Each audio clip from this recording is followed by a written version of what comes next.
ہر وہ کام جس پر نبی پاک صلی اللہ علیہ وسلم نے یا قرآن مجید کے اندر اللہ تبارک و تعالی نے وعید بیان کی ہو، دھمکی دی ہو، کوئی سزا بیان کی ہو، تو اس کام کو گناہ کبیرہ کہا جاتا ہے کہ جس بندے نے ایسا کیا اس کو یہ سزا ملے گی۔ آیا وہ سزا حدیث میں آئی ہو یا وہ قرآن پاک میں آئی ہو، تو جس کام پر وعید ہو، دھمکی ہو، سزا ہو، تو وہ کام گناہ کبیرہ ہوتا ہے۔ یہ مستقل ایک اصول ہے۔ اب اس اصول کو سامنے رکھ کے اگر کسی مجبوری کی وجہ سے، کسی عذر کی وجہ سے ایسا کام کرنا پڑ جائے جس کام پر وعید ہے، دھمکی ہے، تو پھر وہ کام معذوری کی وجہ سے، مجبوری کی وجہ سے، عذر کی وجہ سے کیا تو جائے گا، لیکن اس کو ناجائز سمجھتے ہوئے کیا جائے گا۔ معذور بھی کرے گا تو صحیح، وہ عذر کی وجہ سے کیا جائے گا، لیکن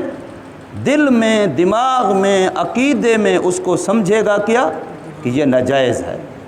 اللہ نہ کرے کوئی بندہ ایسی جگہ پر ہے جہاں کوئی حلال چیز کھانے کی نہیں ہے، اب جان بچانی فرض ہے، اب وہ حرام کھائے گا، پیٹ کو اتنا حرام کی غذا دے گا جس سے موت نہ ہو، اتنا حرام پینے کی گنجائش ہوگی جس سے پیاس کی وجہ سے موت نہ آئے، لیکن اس حرام کو کھاتے ہوئے یا پیتے ہوئے بھی سمجھے گا اس کو حرام، یہ نہیں سمجھے گا کہ اب یہ میرے لیے کیا ہو گیا ہے، حلال ہے۔ حلال پھر بھی نہیں ہوگا، ہوگا وہ حرام ہی، اور اس کے لیے بھی لازم ہوگا کہ اس حرام کے حرام ہونے کا عقیدہ، ذہن، یقین رکھے، اور لیکن استعمال بھی کرے۔ اگر وہ استعمال نہیں کرتا تو گناہ گار ہوتا ہے، وہ خودکشی والا بنتا ہے کہ اپنے آپ کو مار رہا ہے، جبکہ شریعت نے اس کو گنجائش دی ہے کہ اس عذر کی حالت میں تو حرام قوت لا یموت جتنا استعمال کر سکتا ہے۔ تو اب اس چیز کو سمجھتے ہوئے ذرا میری گزارش کو سمجھنا کہ یہ جو ہم فاصلے سے نماز پڑھتے ہیں، اس پر نبی پاک صلی اللہ علیہ وسلم کی طرف سے سخت وعید ہے۔ اس پر فاصلے کے ساتھ نماز پڑھنے کی وجہ سے پھر اکثر ہمارے پاؤں آگے پیچھے بھی ہو جاتے ہیں، قریب کھڑے ہوتے ہیں تو ٹخنے سے ٹخنا ملا لیتے ہیں، کندھے سے کندھا ملا لیتے ہیں، اب جب دور ہوتے ہیں کوئی پتہ نہیں وہ والا 2 انچ آگے ہے، یہ والا 2 انچ پیچھے ہے، ایسے بھی ہو جاتا ہے۔ اور اس صفوں کے آگے پیچھے ہونے، اس پر الگ وعید ہے، اس پر الگ وعید ہے نبی پاک صلی اللہ علیہ وسلم کی طرف سے۔ ایسے ہی بندہ امام کے پیچھے نماز پڑھ رہا ہے، اگر کسی بھی فعل میں امام سے پہل کرتا ہے، رکوع میں پہلے چلا جاتا ہے، سجدے میں پہلے چلا جاتا ہے، یا رکوع میں پہلے اٹھ جاتا ہے، سجدے میں پہلے اٹھ جاتا ہے، اس پر الگ وعید ہے۔ حضور صلی اللہ علیہ وسلم نے فرمایا کہ اگر تم خلا کے ساتھ کھڑے ہوگے تو شیطان اس خلا میں داخل ہوگا، جہاں بھی 2 نمازیوں کے درمیان خلا ہوگا اس میں شیطان آئے گا۔ اس سے سختی سے روکا ہے نبی پاک صلی اللہ علیہ وسلم نے۔ ایسے ہی فرمایا اگر تم صفوں کو سیدھا نہیں کرو گے، اللہ تمہارے دلوں میں تبدیلی ڈال دے گا، تمہارے دل اللہ پاک الٹ پلٹ کر دے گا، اس پر بھی وعید آ گئی۔ فرمایا جو بندہ امام سے پہل کرے گا اس کی شکل، اس کا چہرہ گدھے کا بنا دیا جائے گا، اتنی سخت وعید ہے۔ اب یہ وعیدوں کی وجہ سے اس کا مطلب یہ نکلا کہ یہ کام ناجائز ہے، لیکن عذر ہے،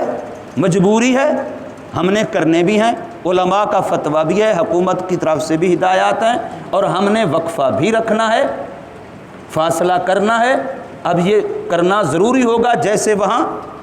حرام کا کھانا پینا ضروری ہے،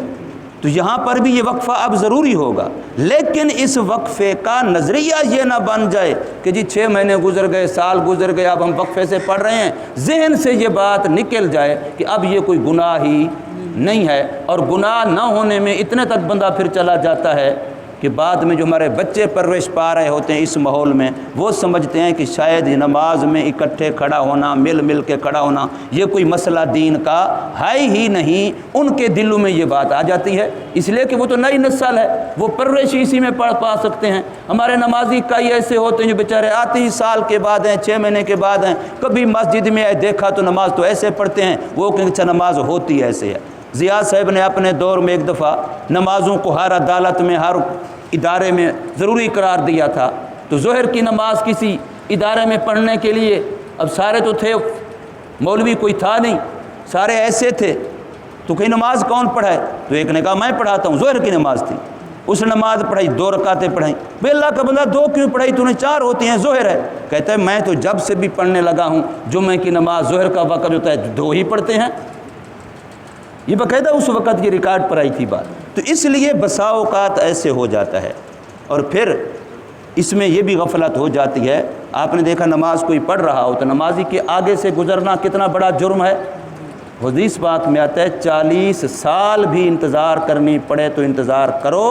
لیکن نمازی کے آگے سے نہ گزرو، اتنا بڑا گناہ ہے۔ لیکن اگر ایک بندہ وہاں نماز پڑھ رہا ہے، اس کے سامنے ایک صف چھوڑو، دوسری صف بھی چھوڑو، اب یہ 4 فٹ کی یہ صف ہے، 4 فٹ کی وہ صف ہے، 4 فٹ کی وہ ہے جس پر وہ نماز پڑھ رہا ہے، اب کتنے بن جائیں گے اس سے آگے؟ پاؤں سے آگے 12 فٹ۔ اب 12 فٹ سے آگے اگر تم گزرو تو تمہارے لیے جائز ہے۔ اس کا مطلب کیا نکلا کہ اس کی نماز کی رینج یہاں تک ہے، اس سے آگے تم گزر سکتے ہو۔ اب آج کوئی بندہ اس وقفے میں، علماء نے یہ وقفہ طے کیا کہ یوں 3 فٹ کا وقفہ اور یوں صف سے صف کا وقفہ 6 فٹ کا، جو اس حالات میں کیا تھا۔ اب اگر کوئی بندہ ان حالات میں بھی 3 صفیں چھوڑ کے پیچھے صف بنا لیتا ہے، کھڑا ہو جاتا ہے پیچھے، تو اب اس بیچارے کی نماز نہیں ہوگی، وہ جماعت میں شامل ہی نہیں ہوگا۔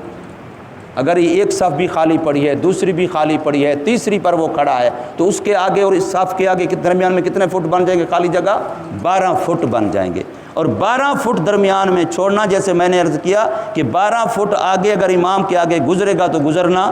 جائز ہے، تو ایسے ہی اگر 12 فٹ کا وقفہ آ گیا تو اس کا مطلب ہے ان نمازیوں کے ساتھ اس نمازی کا کوئی تعلق نہیں ہے، وہ الگ نماز پڑھ رہا ہے، وہ اپنی سمجھ میں رکھ، جماعت کے ساتھ پڑھ رہا ہوں۔ تو بسا اوقات ایسی کوتاہیاں، غلطیاں اس وقفے کی وجہ سے، یہ میں اس لیے عرض کر رہا ہوں کہ یہ چیزیں مشاہدے میں آئی ہیں۔ بسا اوقات 2-3 صفیں 4 صفیں چھوڑ کے وہاں صفیں بنا لیتے ہیں، وہ جی وقفہ ہے، کوئی بات نہیں، وقفہ چل رہا ہے۔ بھی وقفہ ہے لیکن اتنا جتنا ضروری ہے، چونکہ یہ چیزیں ہم بطور علاج کے کر رہے ہیں، بطور عذر کے کر رہے ہیں، بطور مجبوری کے کر رہے ہیں، ورنہ آپ نے حرمین شریف میں اللہ سب کو لے جائے، وہاں نماز پڑھتے ہیں، مسجد نبوی میں، کعبۃ اللہ میں کوئی ایک نماز بھی ایسی نہیں ہوتی جس میں امام یہ اعلان نہ کرے سووا صفوفکم، صفیں برابر کرو، مل کے کھڑے ہو، سد الخلل، درمیان میں خلا پر کرو۔ ہر نماز میں امام باقاعدہ اعلان کرتا ہے، کوئی ایک نماز بھی امام کعبہ بھی اور امام مسجد نبوی بھی اس اعلان کے بغیر نہیں پڑھاتا۔ اس لیے یہ باتیں ایسی ہیں جو ہم نے خود بھی سیکھنی ہیں اور اپنی اگلی نسل کو بھی منتقل کرنی ہے۔ اب یہ کئی سال بھی تو یہ اس طرح بیماری کا اللہ نہ کرے چل سکتا ہے، تو اس میں اگر ہم یوں عادی بن گئے تو ہمارے دل سے، دماغ سے، ذہن سے اس کا ناجائز ہونا ہی نکل جائے گا۔ تو وہ میں نہیں نکالنا چاہتا، میں کہتا ہوں کہ وہ آپ کو محسوس رہے، آپ کو پتہ ہو کہ یہ مجبوری کے طور پہ ایک حرام کام ہے، ناجائز کام ہے، گناہ ہے جو ہم بوجہ مجبوری کر رہے ہیں۔ جب پہلی دفعہ کراچی میں اجلاس ہوا تھا اسی سلسلے میں، تو مولانا تقی عثمانی سے دامت برکاتہم کے وہ لفظ مجھے یاد ہیں، آج بھی کسی کے پاس ریکارڈ ہو وہ دیکھے۔ حضرت نے فرمایا تھا یہ فاصلہ مکروہ تحریمی ہے، عام حالات میں یہ فاصلہ جو وقفہ رکھتے ہیں مکروہ تحریمی ہے، لیکن اب ہم مجبوری کی وجہ سے ایسا کریں گے اور اللہ سے امید رکھیں گے کہ رب کائنات ہمیں اس پر مواخذہ نہیں فرمائیں گے، اس عذر کی وجہ سے۔ یہ باقاعدہ حضرت کا اس فیصلے میں اعلامیہ کے اندر یہ بات حضرت نے دارالعلوم کراچی میں تمام علماء مسالے کے جمع تھے، کئی 100 علماء، اس میں یہ اعلان فرمایا تھا، تو اس میں یہ لفظ حضرت نے ارشاد فرمایا تھا۔ یہ میرے عرض کرنے کا مطلب ہے کہ دل سے احساس نہ نکل جائے، کہیں ایسا نہ ہو کہ ہم سمجھیں کو پرواہ پرواہ ہی نہیں ہے، کوئی مسئلہ نہیں ہے، نہیں یہ مجبوری ہے۔ اچھا اس کا ایک فائدہ یہ ہوگا، جب آپ اس کو گناہ سمجھیں گے، ہر نماز میں ہمارے دل سے صدا نکلے گی، یا اللہ کون سا دن ہے تاکہ یہ مسئلہ ختم ہو اور ہم آپس میں مل کے نماز پڑھیں۔ ہر نماز میں پھر ہم اللہ سے دعا مانگیں گے، لجاجت کریں گے، یا اللہ میں تو ناجائز کر رہا ہوں، مجبوری کی بنا پر کر رہا ہوں، تو مہربانی فرما، ہمارا یہ عذر ختم ہو جائے، یہ مجبوری ختم ہو جائے، یہ وبا بیماری ختم ہو جائے، تاکہ ہم سنت کے مطابق مل کے کھڑے ہو کے نمازیں پڑھیں۔ اس کی پھر اندر سے آواز نکلے گی، ورنہ تو پھر احساس ہی مٹ جاتا ہے، کچھ دنوں تک بندہ سمجھتا ہے کوئی غلطی ہو ہی نہیں رہی۔ اللہ تبارک و تعالی ہمیں سمجھ نصیب فرمائے اور عمل کی توفیق عطا فرمائے۔